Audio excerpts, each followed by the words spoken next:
கிறிஷை பற்றின எல்லா உண்மைகளையும் முத்தும் மீனாவும் தெரிஞ்சுக்கிறாங்க.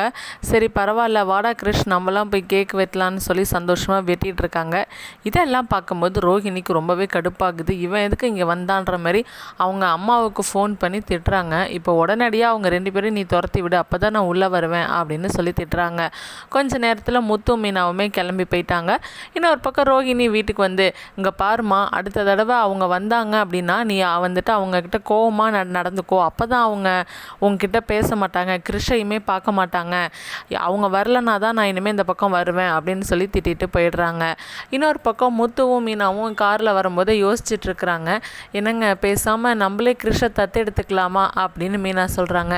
என்ன மீனா, நானும் இதை தான் நினச்சேன், கரெக்டாக நீயும் சொல்லிட்டியே, ஆனால் இதுக்கு வீட்டில் இருக்கிறவங்களாம் ஒத்துக்குவாங்களான்னு தெரிலையே அப்படின்னு மீனா கேட்குறாங்க. யார் ஒத்துக்கிட்டா என்ன, ஒத்துக்கலனா என்ன, ஒரு தடவை வீட்டில் சொல்லி பார்ப்போம், எப்படியும் எங்கள் அம்மா ஒத்துக்க மாட்டாங்க, ரொம்பவே கத்த ஆரம்பிப்பாங்க, அவங்க பேசுகிறதெல்லாம் கேட்டுட்டு இருந்தால் நம்ம நினைக்கிறத செய்ய முடியாது, நீ வா நம்ம பார்த்துக்கலாம் அப்படின்னு சொல்லிட்டு இருக்கும் போதே, சரிங்க நீங்கள் வண்டியை வந்துட்டு கோயிலுக்கு விடுங்க, நம்ம வந்துட்டு சாமிக்கிட்ட எழுதி போட்டு கேட்டு பார்த்துக்கலாம் அப்படின்னு சொல்கிறாங்க. அதில் வந்துட்டு சாமிக்கிட்ட சீட்டு எழுதி போட்டு கேட்டு பார்க்கும்போது வேண்டாம் அப்படின்னு தான் வந்திருக்கு. என்னங்க குழந்தைய தத்தெடுத்துக்க வேணான்னு வருது, என்ன பண்ணுறது அப்படின்னு யோசிக்கிறாங்க. என்ன பண்ணுறதுன்றதை நான் சொல்கிறேன், நீ வா மீனா வீட்டுக்கு போகலாம் அப்படின்னு வீட்டுக்கு கிளம்பி போயிட்டுருக்குறாங்க. இதோட எபிசோடுக்கு எண்டு கார்டு போட்டிருக்காங்க. வெயிட் பண்ணி பார்க்கலாம் நெக்ஸ்ட் எபிசோடில்.